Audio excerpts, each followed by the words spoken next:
Hi, I'm Eric. And I'm Aurora. We're cousins. This is the Family Retort. We fight at the dinner table, so you don't have to. All right, we are entering October. Snap.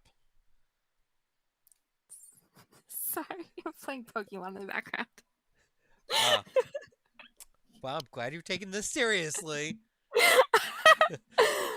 Welcome to October. We're very excited. I have been reading so many horror books to prepare for this month, and I have listened to so much And you've Lovecraft. watched one movie you didn't quite like. Honestly, like in comparison to all of the other Lovecraft I experienced, the movie was good. But, So, I mean, you can kind of understand it from, like, a Lovecraftian why you liked it. yeah. But we'll be talking about all different kinds of different stuff this month.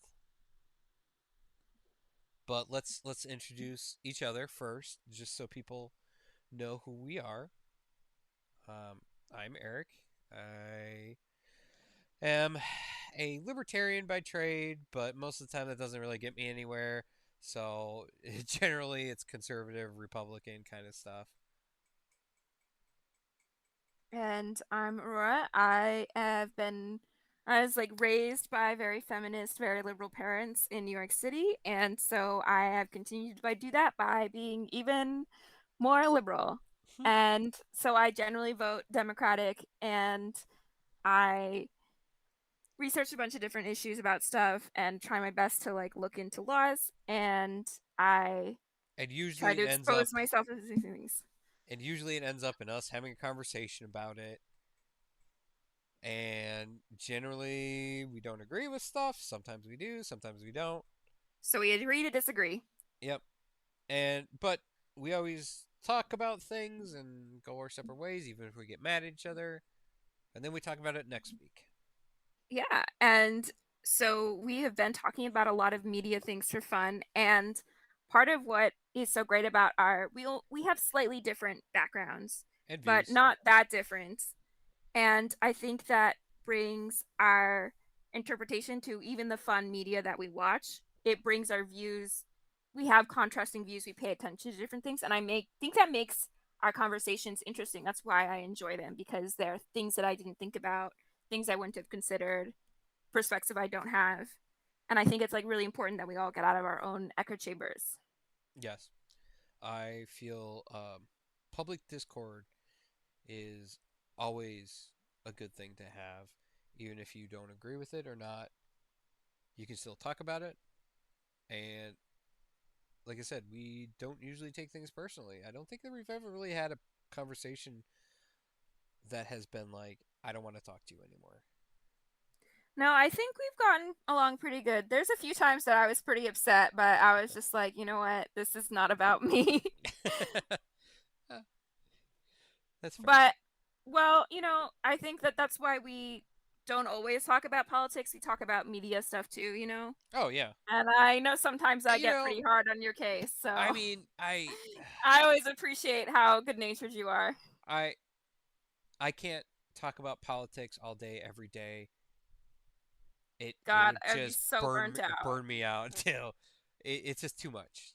And you know, it's fun to talk about like current events and that every now and again, but we also like to mix it up. And like last week was Cyberpunk, or last month was Cyberpunk month, so we kind of did some fun stuff related to that. This month we're kind of doing a Halloween thing.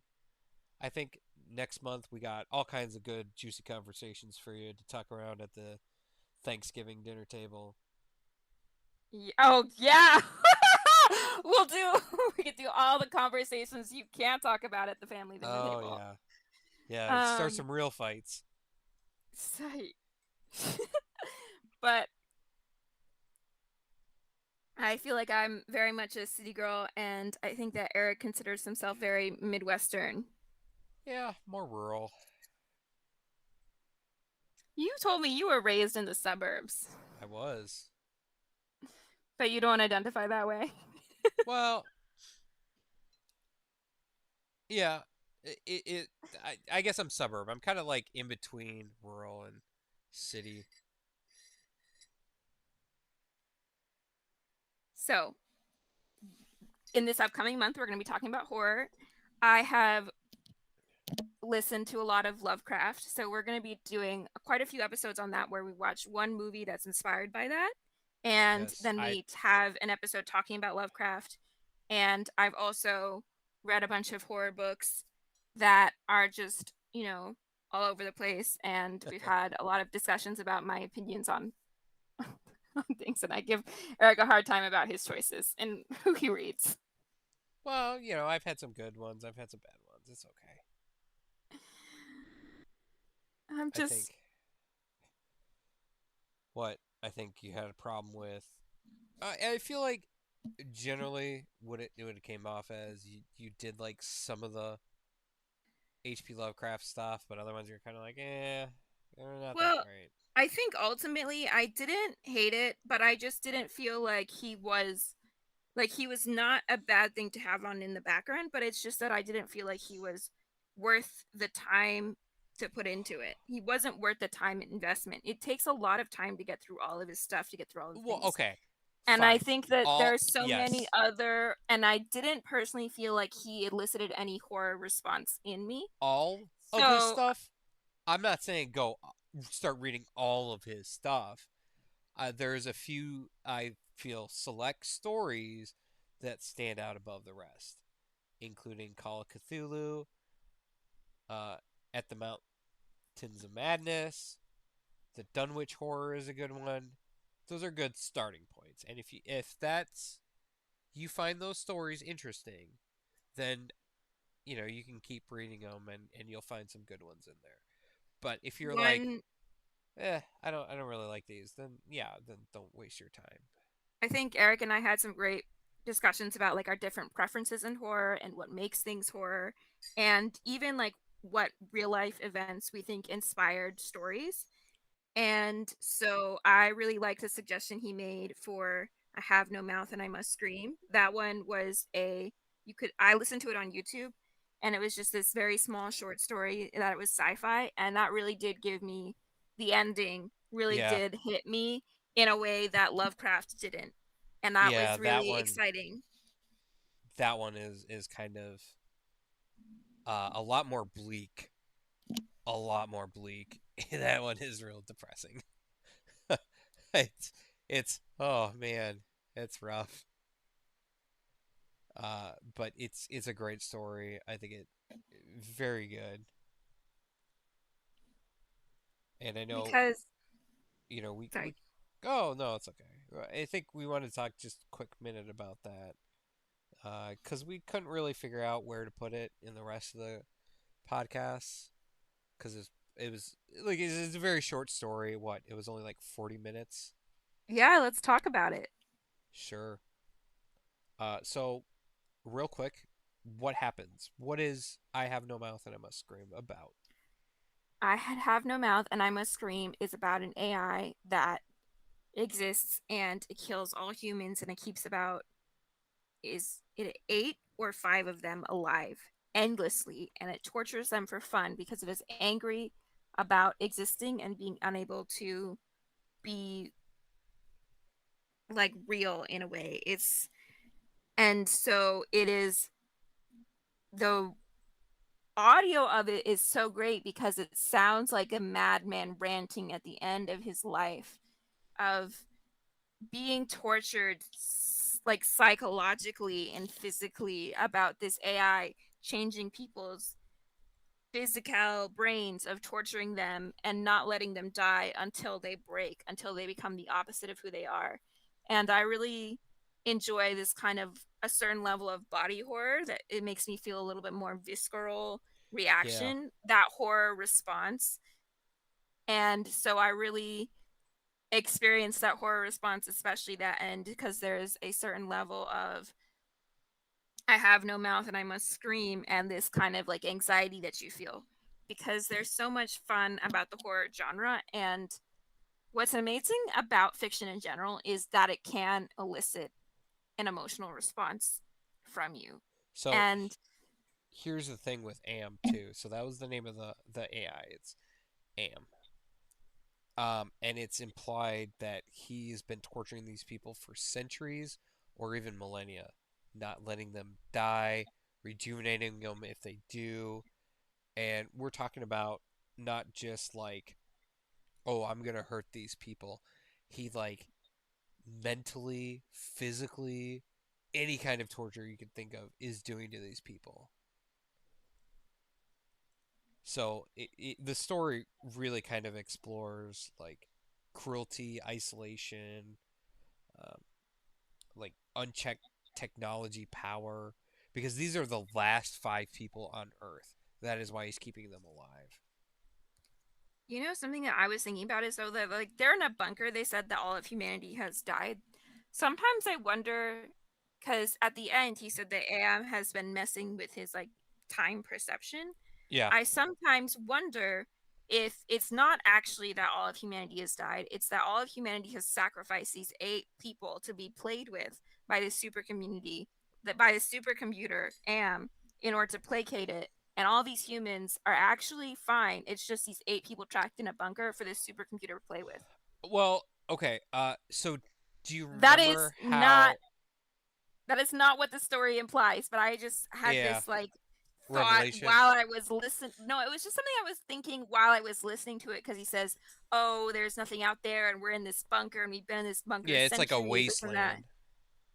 Yeah, and I'm just like, "Well, how do you know?" Um. So I just, Well, okay. So do you remember how Am got basically took over? Do you remember that?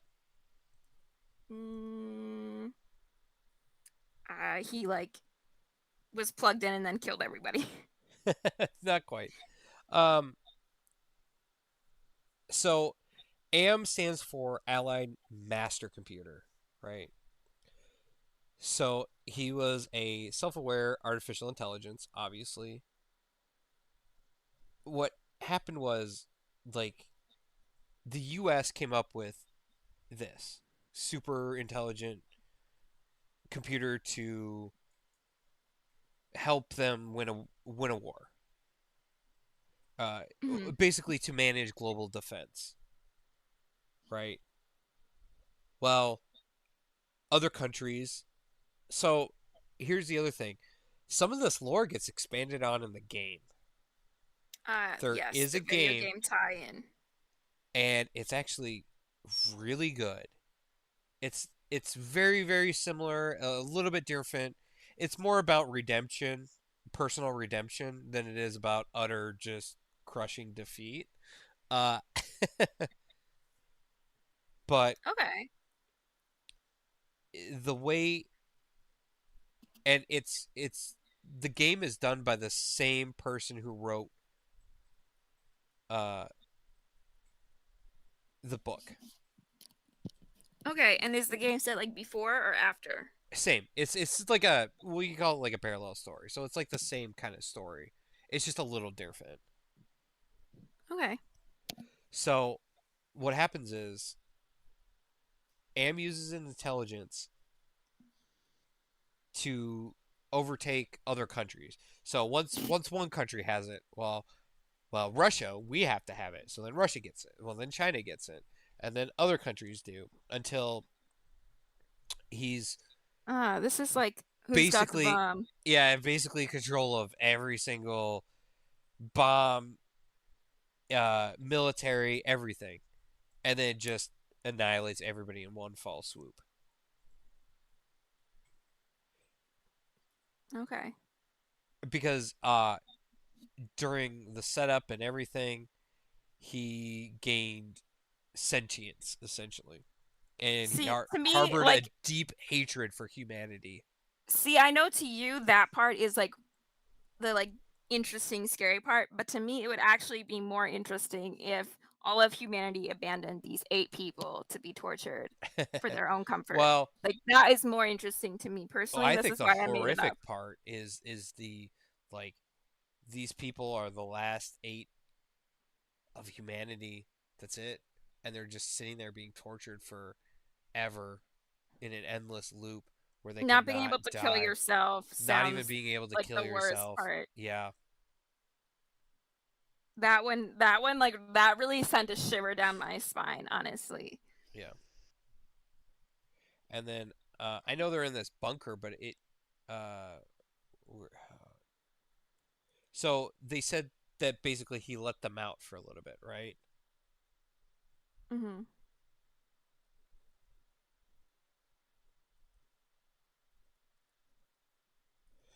And essentially, when Am isn't watching them exclusively, the main character goes and kills everybody out of uh, remorse. Well, basically just trying to save them from He frees them from eternal suffering. suffering. Yeah.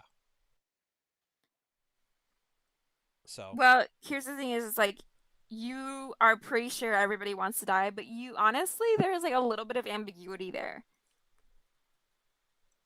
like just enough for it to be interesting. oh yeah. Because what if they did want to stay alive and he just like went on a mad streak and killed everybody? Well, again, it's implied that they've been tortured for, ungodly amounts of time. And they Yeah. probably still talk to each other. Yes. When did you discover this story? Um, I've actually known about the story for a while. I actually used to play the game,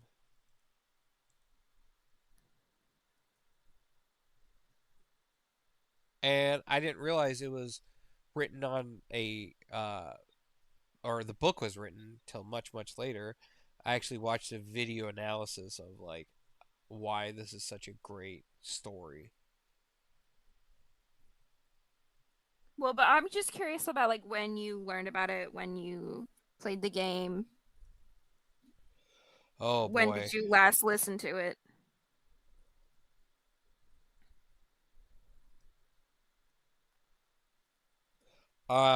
Oh god. I would say like 10, 15 years ago at this point. Okay. I played the game. It's been quite some time. Because I have a lot more time than you. And so when you suggest things, I'm always curious about like how long ago did you learn about these things? How Oh, old are these things a that you learned while. about? Oh, I mean the game is from 95. So it's been out Oh, a long time. It's I a point and see. click adventure game if that's tell you how old cuz Oh that's shit, yeah, that's that's a so dead old. genre. That's a dead genre. But no, I played it when I was a teen Okay. and I thought the story was actually really well done. And then some people on YouTube that I follow did a analysis of it, and then it kind of got me going. Oh my God, there's a book. Uh, if you ever watch Windigoon, he does long breakdowns of like horror and some other stuff, and Hmm. he's a pretty good assessment of it. It's like as long as the actual story, but he called it a hopeful hell. What makes this one like hopeful and not like cynical? Hello, everybody. What was that again? What makes it a hopeful hell and not cynical? You're gonna have to go watch the video. Well, I'll because put. we were How talking about about this? another story that you considered cynical, so I was just curious about what makes this to you hopeful and No, not no, no. cynical. I was just reading the Wendigoon's description of it and his breakdown, his interpretation of it. And Uh, I'm trying to video, understand. video link will be in the description. And my question is, what makes to you, what makes this story not quote cynical like the other book we were talking about Oh, earlier, which will I be didn't a get different that at episode. all. I This thought this I thought that, man, I was like, man, this is brutal. Okay, so this did come across as cynical to you, Yeah, this came off as pretty cynical. but it was like tolerable because it was only like 40 minutes and not a 24-hour long book. Well, no, it was tolerable because it was more, I feel, more interesting, more compelling. Oh, because And it has like the AI and the end of humanity and it's big. yeah, and it's bleak. It's just like, you know, how should I explain it? Like, you can tell in this story, the main character just wants to end it. He's just like, and when he finally gets a chance to help the other prisoners, we don't even know. We don't even really know if they liked each other. I think he might have hated them, really. I think they all like hated each other because they Yeah. were tortured together. Well, and That was probably for part of so it. long. They were tortured together and for so long. But regardless, he did the right thing. The second Am wasn't looking, he went dead, dead, dead to save them from the torture. But why is this universe so like is it the format or is this universe more interesting to you? I think it's more interesting. Again, it's just a short story too.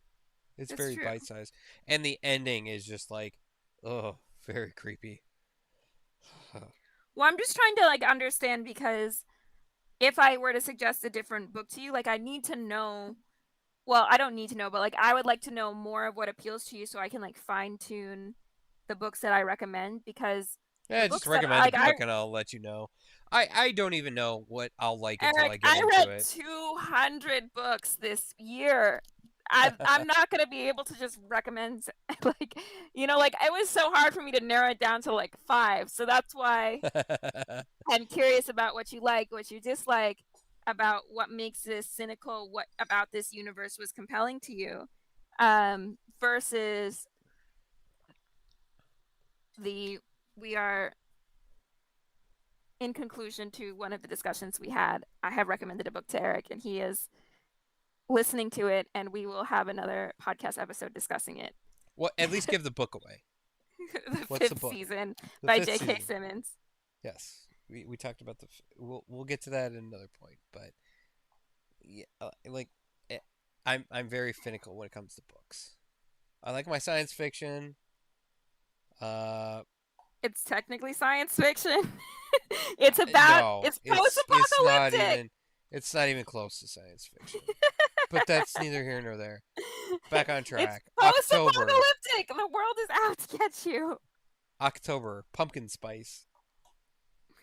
Yes, it's very fun to enjoy horror for the season. Yes. What about horror is compelling to you? Um, I think it's nice to have a sense of unease sometimes, or you know, just I like the psychological horror. I like, you know, the stories of being trapped somewhere and having somebody go crazy because I could see it happening, right? Right. The Shining is a good example of that, where obviously there's more to it in The Shining, but like that kind of horror just is a little more creepy to me than like slasher films. But I think slasher films has its place too, right? You know, watching a bunch of teenagers who are, let's be real, in those slasher films there's always one person that makes it out, and it's generally the virgin. Right? There's a lot to be talked about, like the purity dynamics of that. But there's also some great studies about how there is a certain level of ramping up anxiety and payoff that helps people who have anxiety, and also that men who watch horror movies where the female character is the main character, like they empathize and like root for her, and like how that's like a good thing. There's like studies about it. Yeah, I can see that. I mean, like slasher films are kind of like action films, right? You have the big bad guy, and then um, beating the odds is the usually the female protagonist who somehow outsmarts them, right? That's generally how it goes. Does she outsmart them or does she just outlast them? Um, both. It depends on the movie, really. So for me, what I enjoy about horror is there's like a fun community aspect about watching a horror movie with like a bunch of people where you all get to be scared at the same time. I have some very fun memories about like going to a scary movie and we all come out and somebody goes, I feel like we were all in the same haunted house together. Uh, And so there's like that communal aspect. And then to me, I think that there's a certain kind of horror to being alive sometimes. There is a point where if you have there is a time period where like I had a very severe chest pain. Like it was so bad I went to the ER. And there was a period of time where there was a moment where you could just see that the doctors decided that my pain wasn't their problem anymore. And it's so kind of like nice to see that moment, like that dread, that horror, that existential feeling expressed in fiction to know that other people experience that too. And what it was I thought I was like having a heart attack. It was 6 months later, my physical therapist discovered it was like a rib that was out of dislocated. ew. Right? That's some body horror for you. Yeah, it sounds like it hurts. It was so bad. Like I would be crying like randomly like every week. And I was just like but it was not just like the pain, it was like the look on the doctor's face when they just decided I wasn't a person to them. Yeah, And that's and so to me that was what why I enjoy like specifically body horror because it allows me to experience it in a way that isn't my own pain but has like an empathy like there's a empathetic aspect to it. yeah, an empathetic aspect of not being alone in your own horror. Like existence is hard sometimes and it's there is so but we all like the Buddhist maxim of like life is suffering, right? But it's like that is life and that is what is so great about fiction is that we can all share it with each other. Yeah, And so but I do have to say that there's like the existential horror, there's cosmic horror, there's psychological horror, there's like gore, and there's like I there's different recently genres. I recently listened to Marina Enriquez The Dangers of Smoking in Bed, and that kind of horror, it's like a bunch of little short stories, and honestly the whole time I was just disgusted. It was just Really, like the whole time I felt nauseous. It what's it was about? so one was because it definitely did have like a level of gore in it. And I think there is quite a lot of episodes. I think my favorite was this one goes more to the psychological horror, but there is this girl and when she's really little, she doesn't have any anxiety at all, but her mom and her grandma and her sister all have like crazy anxiety. They can't leave the house. They go to visit a witch. And she starts having anxiety. Anxiety so bad that she has picked off her nails, her hair is falling out, whatever. And she basically hasn't been able to leave the house for Yeah. like 10 years. Ooh, She wants to God. go to college, and her sister goes, "You know what? When we were little, we should go to the witch's house and find out what's going on."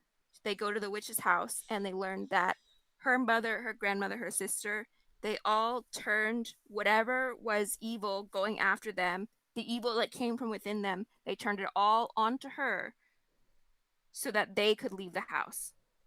So this poor girl is bearing the brunt of three people's curse from her own family, and they basically cursed her so that they could just go on vacations. And it's just like this kind of like huge existential like this like betrayal of family. And that one is like the least gory one, but it was one of my favorite ones. Hmm. And there was a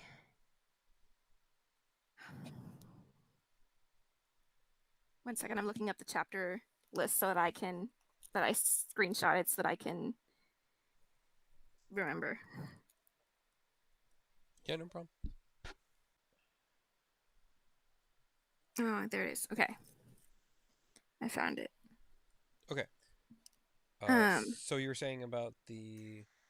okay. And so there is this other one where there is this superstar, and these two girls, his two biggest fans, dig him up and eat him You.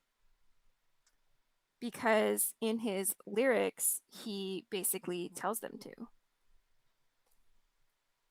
And a cult like forms around them. Okay. It's a little terrifying. Yeah, they're all very short, very disgusting. It's amazing.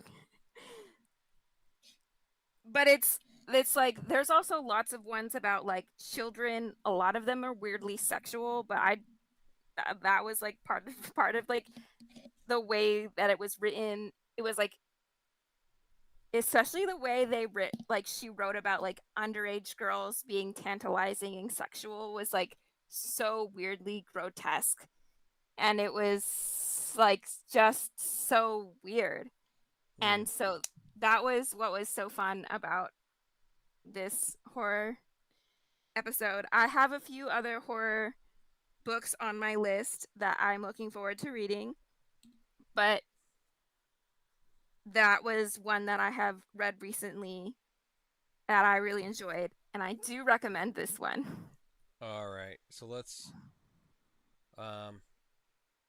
Why do you think people watch horror movies? We'll say because I like it for a few reasons. Um. A good one is I like we'll call it psychological exploration. So it Mm-hmm. often deals into like psychology, psych. Oh my gosh, like existential and psychological themes, if that makes sense.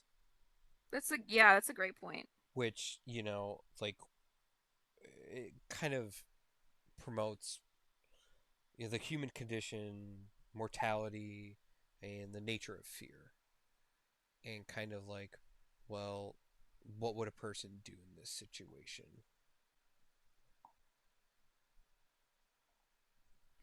Which I think is kind of interesting.